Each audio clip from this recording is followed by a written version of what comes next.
ॐ अज्ञानतिमिरान्धस्य ज्ञानञ्जनशलाकया चक्षुरुन्मीलितं येन तस्मै श्रीगुरुवे नमः। हरे कृष्ण। आप सभी का स्वागत है। हम पढ़ रहे हैं भगवद गीता अध्याय 2 श्लोक संख्या 47।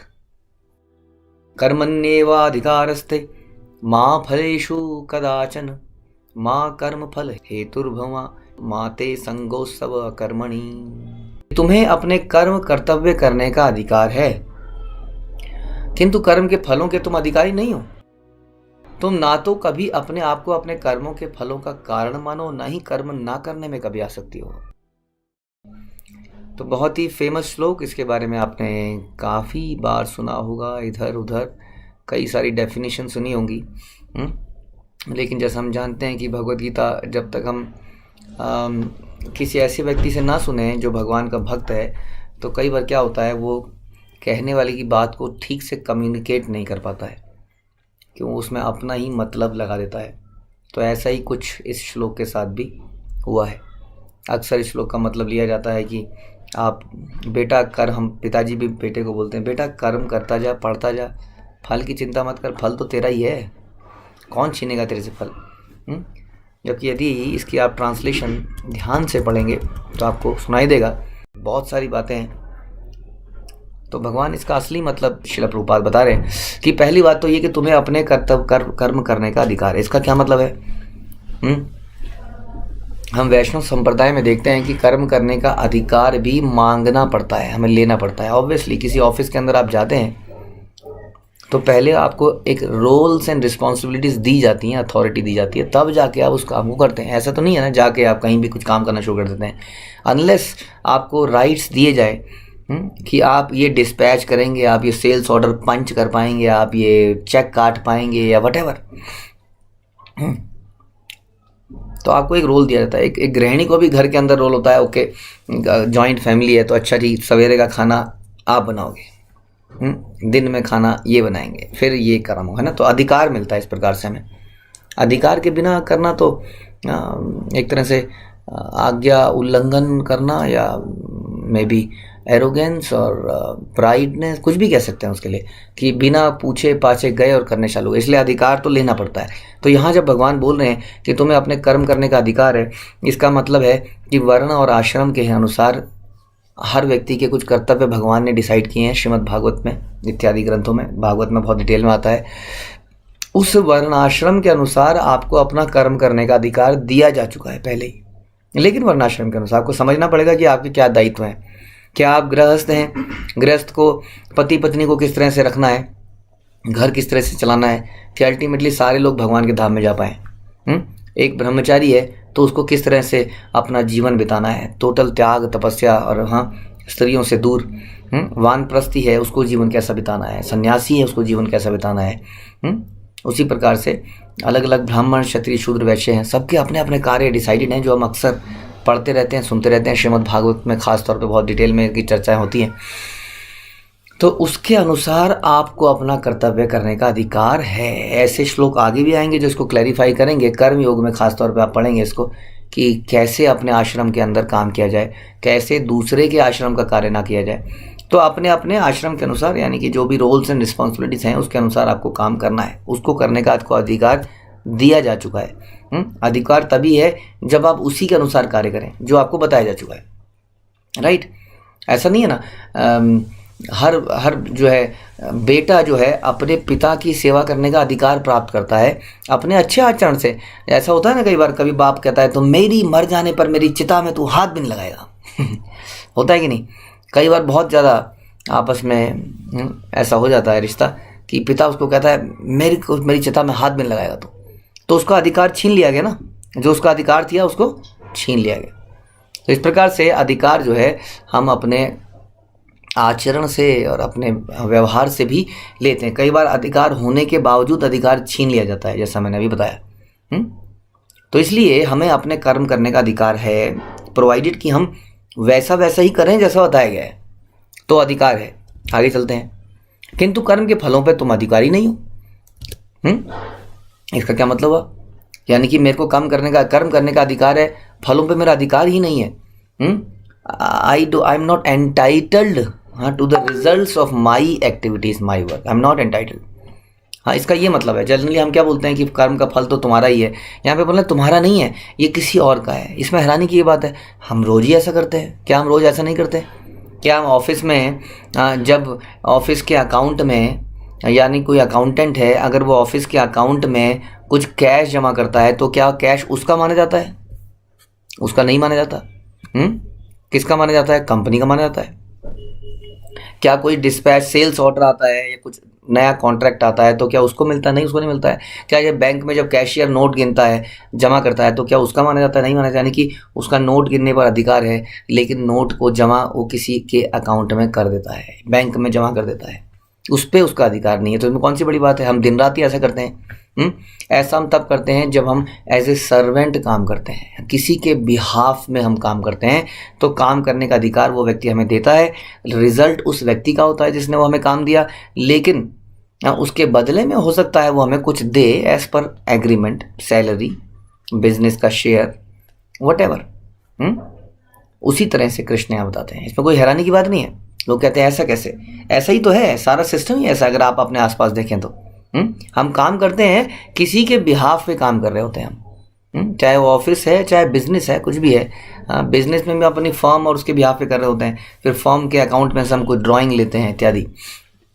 तो इस प्रकार से कर्म हम करते हैं, लेकिन उसके फल पर हमारा अधिकार नहीं होता है। ये जो पोजीशन है, एक तरह की एक सर्वेंट की पोजीशन है या एक एजेंट की पोजीशन है, जो अपने प्रिंसिपल, अपने मालिक, अपने जो उनको एम्प्लॉयर है, उसके बिहाफ पे काम कर रहा है। तो इस तरीके से काम करने को भगवान बोल रहे हैं यहाँ पर कि कर्म करने का अधिकार तो तुम्हें दे दिया गया, लेकिन ये मत सोचना जो कर्म कर रहे हो उसके बदले में जो मिलेगा उसको तुम खाओगे, क्योंकि तुम्हारा नहीं है। क्यों नहीं है? क्योंकि क्या तुम्हारे रिसोर्सेज हैं? क्या तुम्हारी बिल्डिंग है? क्या तुम्हारी टेबल है? क्या ये कंप्यूटर सिस्टम, ये ERP सिस्टम तुम्हारा है? जो ऑर्डर मिला, क्या वो तुम्हें मिला या कंपनी को मिला? इस प्रकार से सोचें, उसको वहाँ समझ में आता है, वहाँ आदमी को कोई दिक्कत नहीं है। लेकिन इस ऑफिस से बाहर निकलने के बाद वो सोचता है कि अब जो मैं कर रहा हूँ उसका रिजल्ट भी कौन खाएगा? मैं खाऊंगा। पूरा जीवन बिताता है। अब हम अब यही प्रश्न अगर पूछें कि क्या रिसोर्सेज आपके हैं? क्या ये हवा आपकी है? क्या ये पानी आपका है? हाँ, क्या ये जितना भी जो हम जीने के लिए जितनी भी चीज़ें आवश्यक हैं, क्या वो आपकी हैं वास्तव में? सच्चाई तो है कि क्या आपका पुत्र भी आपका है? क्या आपकी पुत्री रियली में आपकी है? सोचिए, जरा गहराई से सोचेंगे तो पता चलेगा, नहीं, it's a gift of God. हर चीज़ जो व्यक्ति ग्रेटफुल होता है वो वही चीज़ इसको समझ पाएगा। जिसके अंदर ग्रेटिट्यूड नहीं होता है वो व्यक्ति यही सोचता है ये मैंने किया, ये मैंने किया, ये मेरा है। तो यहाँ पर उसी के लिए चेतावनी दी जा रही है कि अपने को, किंतु कर्म के फलों के तुम अधिकारी नहीं हो। ये तुमने किसी और के बिहाफ पे किया था, इसमें लगने वाले रिसोर्सेज भी आपके नहीं थे। बदले में तुम्हें जो मिलेगा वो मालिक के ऊपर है। क्या मिलेगा, क्या नहीं मिलेगा, मिलेगा नहीं मिलेगा, उसको त्याग कर विचार करो, कार्य करो।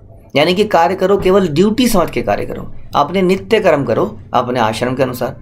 और ना तुम कभी अपने आप को अपने कर्मों के फलों का कारण मानो कि आज मैं हूँ क्योंकि मैंने इतनी मेहनत करी इसलिए आज मैं यहाँ पे खड़ा हूँ। हाँ, ऐसा नहीं है। आगे जाके गीता में आप पढ़ेंगे कि कर्म के पीछे कितने सारे करता है। वास्तव में हम सोचते हैं हम ही करता है, बहुत सारी चीज़ें हैं। पहली बात तो जैसे बोला, ये शरीर ही आपका नहीं है। आपने जो भी जीवन में कर्म किए इस शरीर से तो किए, बच्चे भी पैदा किए इस शरीर से तो किए, लेकिन क्या ये शरीर आपका है? ये क्वेश्चन आता है, क्या ये शरीर आपका है? क्या वास्तव में शरीर आपका है? क्या शरीर का निर्माण आपने किया वास्तव में? माँ के गर्भ के अंदर क्या किसी ने शरीर का निर्माण किया या उसमें भगवान की कृपा थी? तो इस प्रकार से जब शरीर ही हमारा नहीं है तो सारे कार्य शरीर के हमारे कैसे हो सकते हैं? इस प्रकार से हमारा इस रिजल्ट पे कोई अधिकार नहीं है। इसलिए कभी भी ये मत सोचो कि मैं जो भी हूँ अपने कर्मों के फल पर हूँ। हाँ, ये अहंकार है। और ना ही कर्म ना करने में आसक्त हो और ये सोचो कि अच्छा मेरा तो कुछ है ही नहीं तो मैं करूं क्यों? क्योंकि जैसे कि कई बार कोई ऑफिस में बैठे होते हैं, नौकरी कर रहे होते हैं, मालिक के जाने के बाद चुपचाप अपना काम करने लगते हैं, कुछ वीडियो गेम खेलने लगते हैं, कुछ रीडिंग करने लगते हैं, कुछ और करने लगते हैं, है ना, काम चुराते हैं। क्यों? उसको पता है एनीवे जितना भी काम कर लूँ मिलेगा किसको? मिलेगा तो मेरे मालिक को। मेरी सैलरी तो उतनी आएगी ना, तो मैं क्यों ज़्यादा काम करूँ? इसको कहते हैं काम चोर। इसलिए भगवान लास्ट लाइन में कह रहे हैं, नहीं कर्म ना करने में कभी आसक्त हो, क्योंकि आपका रिजल्ट नहीं है। हाँ, एक अच्छा सर्वेंट वही होता है जो मालिक के लिए बिना मालिक के देखते हुए भी काम करता है। एक बचपन में मैंने अपनी स्कूल टाइम पे कहानी सुनी थी, बहुत छोटी, पता नहीं 3rd 4th में सुनी होगी हिंदी की, कि इसी प्रकार से एक व्यक्ति पुराने ज़माने में पंखा हिलाने के लिए खींचना पड़ता था ऐसे, एक ऊपर से पंखा ऐसे हिलता था, यहाँ से एक डोरी पकड़ के खींचता रहता था। अब जो मालिक है जब सो जाता था तो ये काम चोर क्या करता था, पंखा चलाना बंद कर देता था। अब मालिक को पसीने पसीने, जब नींद खुलती तो अचानक से जग के चलाने लगता था। मालिक बड़ा परेशान। मालिक ने क्या किया, मालिक ने बाज़ार से एक आँख खरीदी, कांच की एक ऐसी आँख खरीदी, बिल्कुल आँख जैसी थी। मालिक सो गया, उसने बोला, देख ये मैं आँख अपनी निकाल रहा हूँ, देख, और मैं सो रहा हूँ, ये यहाँ रख दी है, ये आँख तेरे को रात भर देखती रहेगी। और वो मूर्ख था, तो उसने समझा अरे मालिक की आँख पड़ी है, वो पूरी रात चलाता रहा। तो इस प्रकार से जनरली ये हमारे अंदर नेचर है कि अंडर ऑब्जर्वेशन हम करते हैं और जैसी नज़र चुराते हैं हम सर्विस, अपनी सेवा से भागना चाहते हैं। नौकरी में अक्सर ऐसा देखा गया है, जगह जगह ऐसा देखा गया है। हाँ, तो इसका मतलब कर्म ना करें, तो यानी कि बहुत सारी चीज़ें यहाँ बोली गई।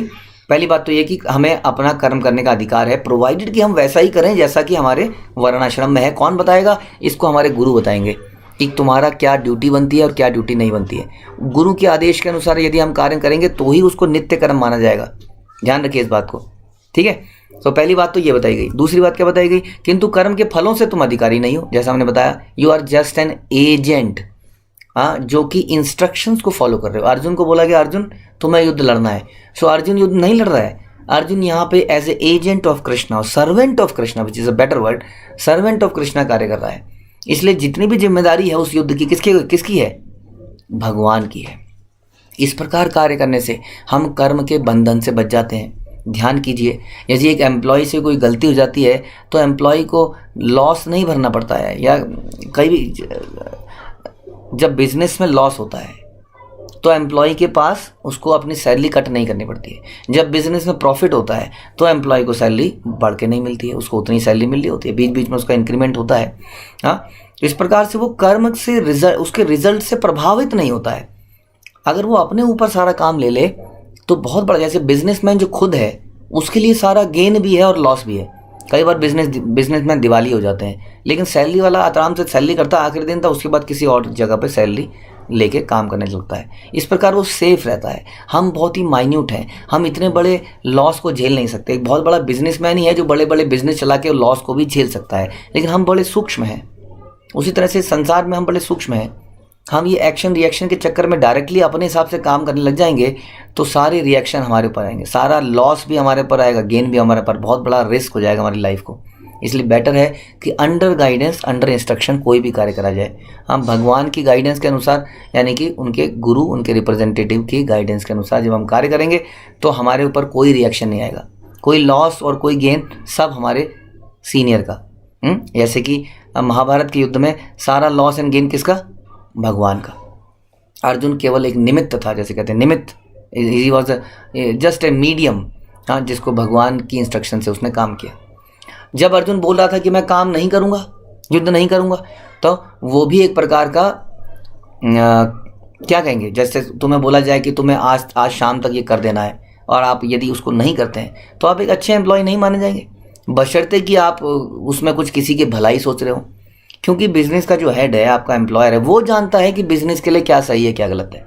कई बार हम सोचते हैं नहीं ये तो हम नहीं करेंगे, ये ऑर्डर कंपनी को नहीं, यहाँ पे बिड नहीं देनी चाहिए, ये ऑर्डर कंपनी को नहीं लेना चाहिए। अब ये तो कंपनी का मालिक अच्छी तरह से जानता है कि क्या करना नहीं चाहिए, क्या नहीं करना चाहिए। इसलिए बिना आसक्ति के कि क्या सही है और क्या गलत है, जस्ट थिंकिंग कि जो सही है वो गलत है, वो गुरु को पता है, वो कृष्ण को पता है। यदि हम सही गलत के चक्कर में खुद से पड़ जाएंगे तो क्या होगा? वही होगा जो अर्जुन कर रहा था कि नहीं ये युद्ध नहीं लड़ना चाहिए।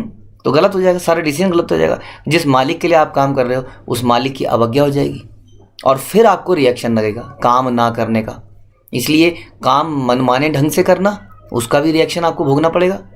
काम ना करना, उसका भी रिएक्शन आपको भोगना पड़ेगा। एक ही चारा है आपके पास, हम सबके पास, कि वही करा जाए जो इंस्ट्रक्शन मिली है, हाँ, भगवत गीता से, भगवान से और गुरु से। इस प्रकार हम कर्म के बंधन से बच जाएंगे, सारी मुसीबत से बच जाएंगे। कहाँ सेल बढ़ रही है, सेल कम हो रही है, we don't know, we don't care. हम अपने इंस्ट्रक्शन को बहुत अच्छे तरीके से कर रहे हैं, अपने नियत कर्म को बहुत अच्छे कर रहे हैं। हमारा मालिक, हमारा ओनर जानता है कि क्या सही है क्या गलत है, इस प्रकार से काम करना है, ये बता रहे हैं।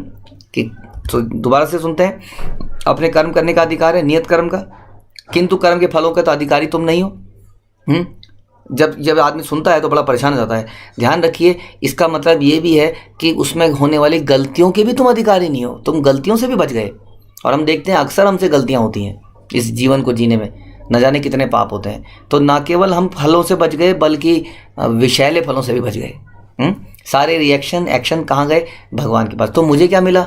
आपको भगवान का आशीर्वाद मिला। क्यों नहीं मिलेगा? यदि आप भगवान के अनुसार कार्य करेंगे। यदि कोई एम्प्लॉय बेस्ट तरीके से काम करेगा तो क्या उसको बोनस नहीं मिलेगा? क्या उसको इंक्रीमेंट नहीं मिलेगा? चलो यहाँ पर तो फिर भी बहुत धांधली है, लेकिन भगवान के उसमें तो इस प्रकार से तुम एक्शन रिएक्शन से बच गए, लेकिन तुम्हें फिर भी रिवॉर्ड मिला। अपने मालिक का रिवॉर्ड मिला या भगवान का प्रेम मिला।